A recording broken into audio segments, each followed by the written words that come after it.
Hello everybody. In this video we are going to be looking at perpendicular lines. So here we go. In this case we will look at two lines here. The first one being AB, the other one being C and D. So these mark the intersecting points of line AB and CD. At the center here is O. Okay, so at O, all four angles, so COA, uh, AOD and DOB. Okay, these are all measuring at 90 degrees, and these are called right angles. Okay, as you can see right here, it's a right angle. So line AB, or as we'll call it L, and line CD, or as we'll call it M, are mutually perpendicular. Okay, and there's a symbol we use to indicate that, and that symbol is an upside down T. So this is just saying that line L is perpendicular to line M. Okay, so this line is perpendicular to this one. Okay, so AB is perpendicular to CD. Okay, so two lines are said to be perpendicular to each other if they meet at right angles, which is also a right angle is 90 degrees. Okay, that's what we call a right angle. So a line um, that intersects the other at 90 degrees is also called a normal or orthogonal angle.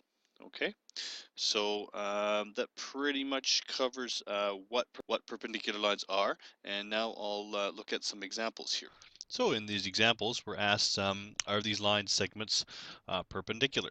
So what we're looking for here is, of course, a right angle at 90 degrees. So what I'm going to do is take my protractor here, and what I'm going to do is line the bottom of the protractor up with a line segment, okay? I'm going to check the angle. So if I do this, I can see that, yes, this is 90 degrees here, okay? This is 0, and we go 10, 20, 30, 40, and so on, till we hit to 90, and we do see that that is, in fact, a perpendicular line. In example B here, well, I know that's not a perpendicular line because the line segments aren't even intersecting, okay? These actually look like parallel lines. So I know that no right angle is being made there, so those lines, in fact, are not perpendicular. I can also look at example C here, and I know that they are not perpendicular because that doesn't look anywhere like 90 degrees to me. If I want to double check that on a protractor, I would just lay my protractor along the line, and I can see that that angle is about a little under 30 degrees. Okay, so that's not 90 degrees, so that's definitely not a perpendicular line. And to me, this line here looks a little off. So we can double check though and make sure that that is or isn't 90 degrees. This is much easier if you have a physical protractor than a digital one. And we'll just kind of rotate it a little bit so we have it there. And put it right on the point where they intersect. And actually, yeah, that does look 90 degrees. Okay, so we can see that we've got about 90 degrees there. So that, in fact, would be a perpendicular line. Alrighty, in this last example, we are asked to look at this diagram and find as many pairs as perpendicular line segments as you can. So I'm not going to go through all of them, but I will just pick a few select ones so that you kind of know what to do when you come across an example like this. So if I pick, for example, line segment AC, okay, so it extends from the bottom right corner to the top right corner. So I can say um, AC is perpendicular to. Now I'm going to find all the lines that are perpendicular to AC. So the first one I'll go to is EC. Okay, these two lines form to make a right angle. So I'll say EC. Another one I can do is DC. Okay, a lot of people kind of forget that these longer line segments, if they're intersected by another line, it creates two line segments. So this line EC can also be called ED. That could be a segment from there, or DC. Okay.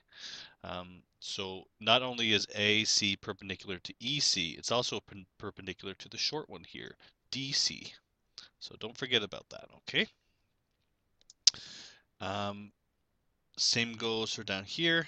This intersects at a right angle here, so HA would be perpendicular to AC.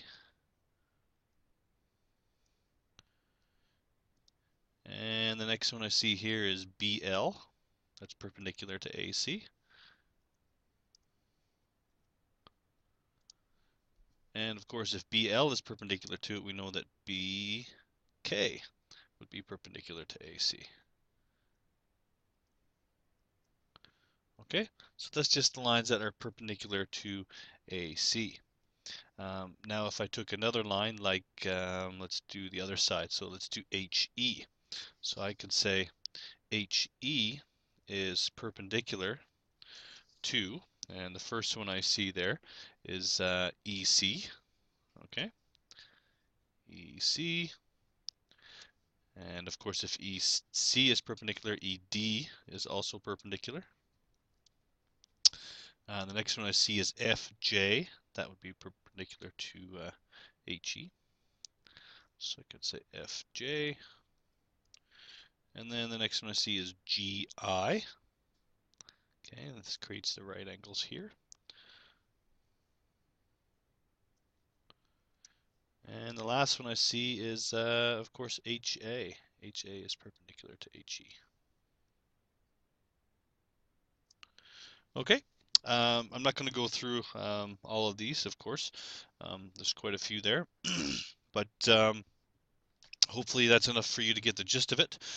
Just remember that when you're looking at the line segments, for example, HE to EC, so this one on the left and this one on the top, remember you can break up the line segments, okay? So, you know, FE will be perpendicular to ED, for example. Okay, and that about concludes everything for this week. Good luck on your quiz, and come see me if you need extra help. Thanks.